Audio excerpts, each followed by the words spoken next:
যে গাড়িটা দেখছো এটা হলো ইয়ামা SZ গাড়ি। তো এই গাড়িটার একটা প্রবলেম নিয়ে এসছে। প্রবলেমটা হলো গাড়িটা স্টার্ট করলে একটা ঘাট ঘাট করে আওয়াজ হচ্ছে। তো চলো গাড়িটা স্টার্ট করে শোনাই তোমাদের আওয়াজটা।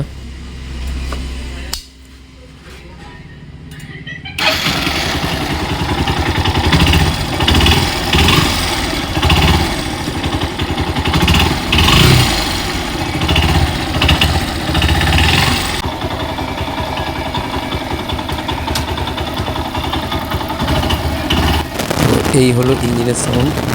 এইবারে কিন্তু এই ইঞ্জিনের সাউন্ডটা কাজ করার পর কেমন চেঞ্জ হয়ে গেছে সেটাই শোনো এবারে তোমরা।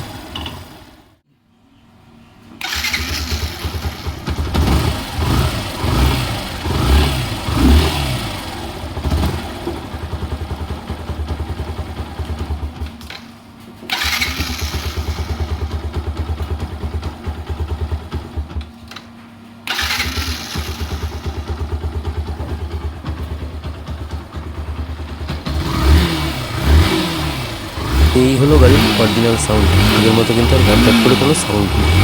তো কী প্রবলেমটা ছিল ভিডিওটায় ডিটেলসে তোমাদের দেখাচ্ছি, তার জন্য কিন্তু কমপ্লিট ভিডিওটা দেখতে হবে, নয়তো কিন্তু বুঝতে পারবে না প্রবলেমটা কী ছিল। তো চলো আমি কাজটা চালু করি। তার আগে রনি বাইক রিপেয়ারে তোমাদের সবাইকে স্বাগত। ভিডিওটা যদি ভালো লাগে একটা লাইক করো, যদি আমার চ্যানেলে কেউ নতুন হয়ে থাকো চ্যানেলটা সাবস্ক্রাইব করে দিও।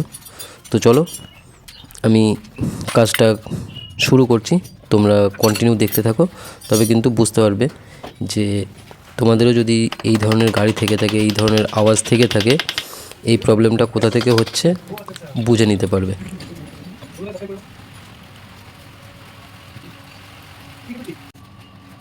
এই কাজটা করার জন্য কিন্তু আমাকে ম্যাগনেট কভারটা খুলতে হয়েছে। ম্যাগনেট কভারটা খোলার সময় কিন্তু খুব সামান্য পরিমাণ মোবিল বেরোয়, 1-150 গ্রাম মতো। তো তার জন্য নিচে একটা বাটি দিয়েছিলাম যাতে মোবিলটা সেখানে পড়ে যায়। তো ম্যাগনেট কভারটা খুলে নিয়েছি, এবারে ম্যাগনেটটা খুলবো। ম্যাগনেটটা খোলার পরে তোমাদের যে গাড়ির যে মেন প্রবলেমটা সেই জিনিসটাই দেখাবো, প্রবলেমটা কি হয়েছিল। তো চলো দেখতে থাকো।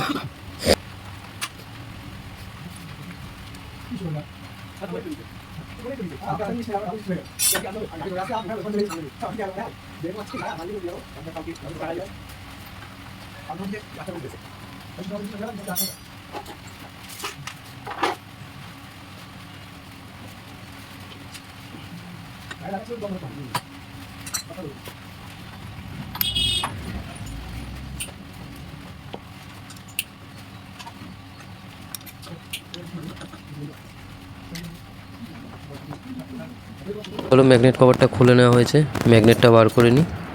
এই যে ম্যাগনেটটা বার করে নেওয়ার পর দেখা যাচ্ছে যে এর ভেতরে কিন্তু উপরে দুটো এলাঙ্কি নাট, 3টে থাকে টোটাল এলাঙ্কি নাট। তো দুটো এলাঙ্কি এমনি লুজ হয়ে রয়েছে, এই এমনি উঠে চলে আসছে, মানে একদম অর্ধেক থেকে ভেঙে গেছে। আর একটা এলাঙ্কির ওপর মানে ম্যাগনেট যে সেলফটা আছে, সেলফ বিয়ারিংটা আছে, সেলফ বিয়ারিংটা একটা এলাঙ্কির ওপর আটকে রয়েছে। তো আমি কিন্তু যখন ফিটিং করব 3টে এলাঙ্কি বোল্টই চেঞ্জ করে দেবো। তো তার আগে আমাকে কিন্তু যে এলাঙ্কি বোল্ট 3টে, দুটো আটকে রয়েছে, এই দুটো খুলে নিতে হবে। এই যে তোমাদের দেখাই, এই দুটো অর্ধেক ভেঙে আটকে রয়েছে, এই দেখো বুঝতেই পারবে। এই যে এই একটা এলাঙ্কি বোল্ট আটকে রয়েছে, এই একটা, এই দুটো, আর এইটা খুলে গেছে। তো আমি এ দুটো খুব সহজেই বার করে নিতে পারবো, আমাকে লেদে যেতে হবে না। তো এই নাট দুটোকে কিন্তু আমি ছেনি আর হাতুড়ি দিয়ে হালকা করে ঠুকলে চলে আসবে, বেরিয়ে আসবে, খুলে যাবে। তো এগুলো খুলে নেওয়ার পর কিন্তু আমি যখন নতুন করে ফিটিং করব তখন 3টে নতুন এলাঙ্কি বোল্ট দিয়ে ফিটিং করে নেব। তো চলো আগে কিন্তু আমি ম্যাগনেটের মধ্যে যে আটকে রয়েছে সেলফের বিয়ারিংয়ের এলাঙ্কি নাটগুলো খুলে নিই।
আমি সেলফ বিয়ারিংটা ফিটিং করছি। এটা কিন্তু আমি তিনটে এলাঙ্কি কিন্তু আমি নতুন দিয়ে দিলাম, কারণ কি যে এলাঙ্কিটা কাটেনি সেটা কিন্তু একটু কমজোরি হয়ে রয়েছে, তার জন্য ওটাকেও চেঞ্জ করে দিলাম। তো চলো তিনটে নতুন এলাঙ্কি দিয়ে ফিটিং করে নিই, ফুল ঝেড়ে টাইট করে দেবো। টাইট করার পর কিন্তু আমি ম্যাগনেটটা ফিটিং করব। ম্যাগনেটটা ফিটিং করার পর তবে স্টার্ট করে শোনাচ্ছি তোমাদের আওয়াজ।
তো দেখো ম্যাগনেটটা আমি ফুল টাইট করে নিলাম। এবারে ম্যাগনেট কভারটা ফিটিং করে নিয়েছি।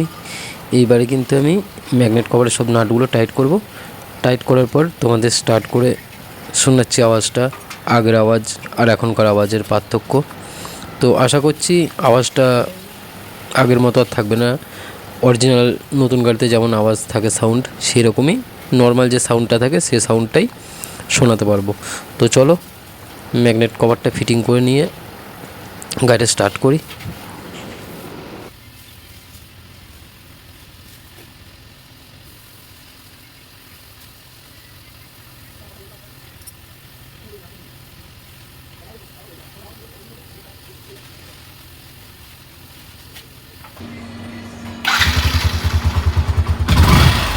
তো এই হলো গাড়ির অরিজিনাল সাউন্ড।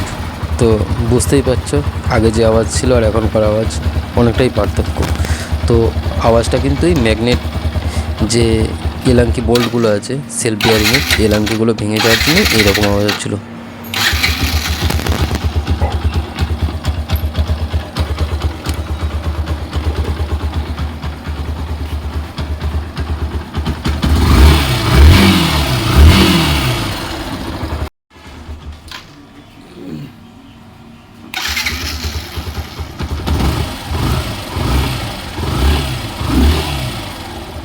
তো আজকের কাজটা এখানটাই শেষ করছি। সামনের দিন আরও ভালো কিছু কাজ নিয়ে তোমাদের সাথে দেখা হচ্ছে। তো চলো টাটা।